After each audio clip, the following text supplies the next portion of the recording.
السلام علیکم ورحمۃ اللہ وبرکاتہ۔ رمضان گزرتا چلا جا رہا ہے، ہاتھوں سے نکلتا چلا جا رہا ہے اور آخری عشرہ قریب آ رہا ہے۔ رسول اللہ صلی اللہ علیہ وسلم آخری عشرے میں خود بھی بہت عبادت کرتے اور اپنے اہل و عیال کو بھی عبادت کے لیے ترغیب دلاتے، لہذا جہاں سارا مہینہ بہت بابرکت ہے وہاں خاص طور پر آخری عشرے کی عبادات کی خاص فضیلت بیان ہوئی ہے۔ حدیث میں آتا ہے، حضرت عائشہ روایت کرتی ہیں کہ جب رمضان کا آخری عشرہ شروع ہوتا تو نبی کریم صلی اللہ علیہ وسلم عبادت کے لیے کمر بستہ ہو جاتے، راتوں کو جاگتے اور اپنے اہل خانہ کو بھی جگاتے۔ ایک اور روایت میں آتا ہے کہ رسول اللہ صلی اللہ علیہ وسلم عام دنوں کی نسبت آخری عشرے میں خوب محنت اور کوشش کرتے۔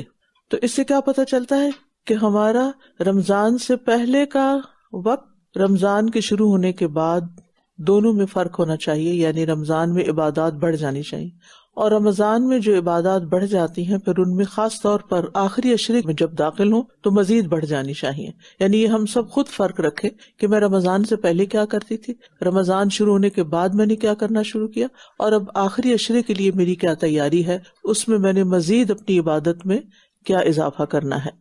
نبی صلی اللہ علیہ وسلم حضرت فاطمہ رضی اللہ تعالی عنہا اور حضرت علی رضی اللہ عنہا کا دروازہ بھی کھٹکھٹاتے، یعنی اپنے بچوں کے گھر کا دروازہ بھی جا کے کھٹکھٹاتے اور فرماتے، الا تقومانی فتصلیانی، کیا تم دونوں نماز پڑھنے کے لیے اٹھو گے نہیں؟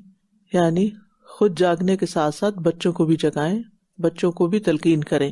سفیان ثوری رحمہ اللہ کہتے ہیں، مجھے یہ زیادہ پسند ہے کہ جب آخری عشرہ شروع ہو تو رات کو تہجد پڑھے اور اس میں خوب محنت کرے اور اپنے گھر والوں اور بچوں کو بھی نماز کے لیے اٹھائے اگر وہ اس کی طاقت رکھتے ہوں۔ تو گویا کرنے کا کام یہ ہے کہ پھر آخری عشرے میں زیادہ سے زیادہ وقت عبادت میں گزاریں۔ راتیں تو ہیں ہی، کیونکہ اس میں لیلۃ القدر بھی آتی ہے آخری عشرے میں، کسی ایک طاق رات میں، تو سارا عشرہ ہی اہتمام کرنا چاہیے۔ ہمیں نہیں معلوم کہ کون سی رات فضیلت کی رات ہے، اور ممکن ہو تو کام سے چھٹی بھی لے سکتے ہیں تاکہ عبادت کے لیے مزید یکسو ہو جائیں۔ تراویح و تہجد میں جتنا قیام اب کر رہے ہیں اس کو انکریز کر دیں، اور دن کو بھی تلاوت میں اضافہ کر لیں، اور گھر والوں کو بھی اس کے لیے تیار کریں۔ اگر ہو سکے تو گھر والوں کو بٹھا کر ان کے ساتھ بات کر کے ان کو لیلۃ القدر کی فضیلت بتا کر انہیں اس کے لیے تیار کیا جائے۔ اب دیکھیے کہ ہم جتنا بھی اپنا وقت گزارتے ہیں